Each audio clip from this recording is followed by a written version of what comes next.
This video comes to you by way of BlockFam and HW Wicks handcrafted candles. Our motto is relax and enjoy.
What's going on tonight?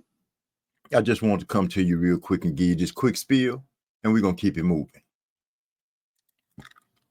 First off, a tough fight does not mean a fighter is overrated.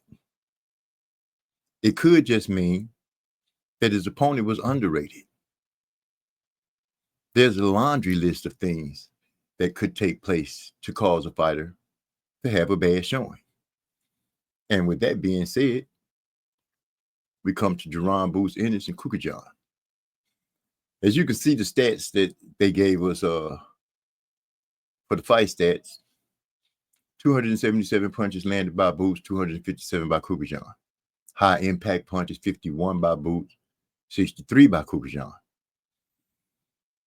A great number that stands out is 820 punches thrown by Boots and 624 thrown by Kukajan.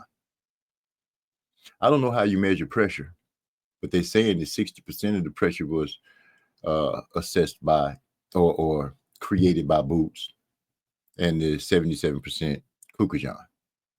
And aggression, you see they were pretty much close.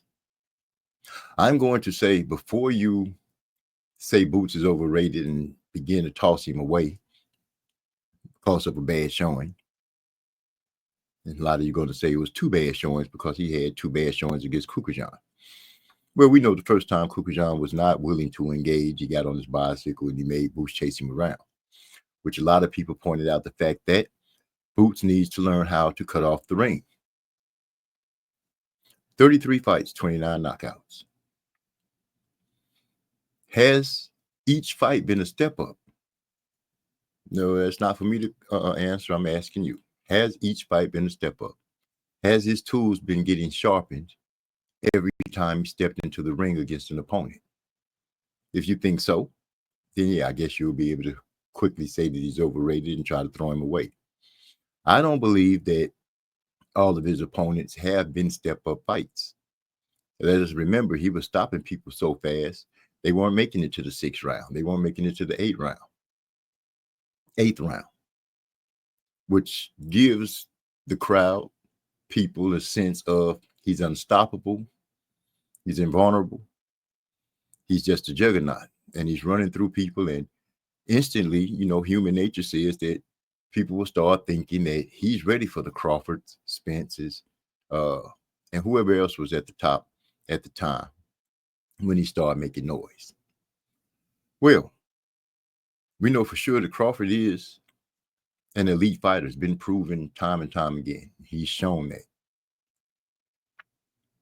Boots was surprised by Kukajan, and I believe I've said this once. I'll say it again.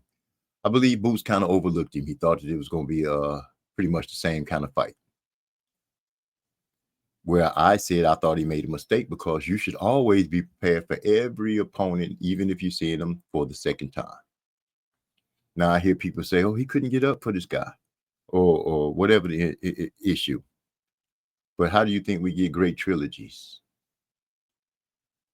Everybody gets up for everybody. Your main objective, your main goal, especially if you're talking about becoming champion, especially if you're talking about becoming a unified champion, and especially if you're talking about becoming undisputed, you have to find a way to get up for every opponent, no matter how obscure the crowd thinks they are, no matter how weak you think they are. Your best bet is to always train hard, mentally prepare hard, eat right, get your sleep, whatever it is you need to do to be at the top of your game, regardless of who you're facing or how many times you faced them. Once again, I'm not going to throw Boots away, but what I will say is it possible that you guys underrated Kukajan? And there you have it. If Boots is leaving 147, I think it's good for him. I spoke on that before, that I felt like he should go ahead and leave. No excuses. I don't want to hear about the weight that he had to lose. Made it a tough fight, because you pretty much knew before you had this fight that making weight was tough. The decision that needs to be made is, if you're really, really willing to go up to 154, because you've been screaming Terrence Crawford's name. I also said you need to leave that alone and go ahead and blaze your own trail. But I'm just the outside voice, and I'm just a pair of eyes on the outside looking in. I listened to your corner throughout the whole night. I'm talking to Boots, telling you that you should get the guy out of there. What's taking you so long? We all realized that Kukajan wasn't going for that. But anyway, what I'm trying to say is, just because a tough fight is fought does not mean that the guy that you endear, that you praise, is overrated. Take a deeper look at the competition before you make that ruling. That's all I'm saying. Because all fighters, and I do mean all of them, I have yet to see one that just breezed through everybody and not have a hard fight. Everybody has faced some kind of adversity. We didn't throw all those fighters away, especially when they end up having a bad showing and they win. And Woots did win. So that's all I got to say on this spiel about that. What I would like to know is what you think about it. Do you think Boots is overrated? Really? Do you think Boots is overrated? Or is it possible that you underrated his competition? And how many times have we done that? I'll leave that up to you. With that, I'm out. I'll let you later.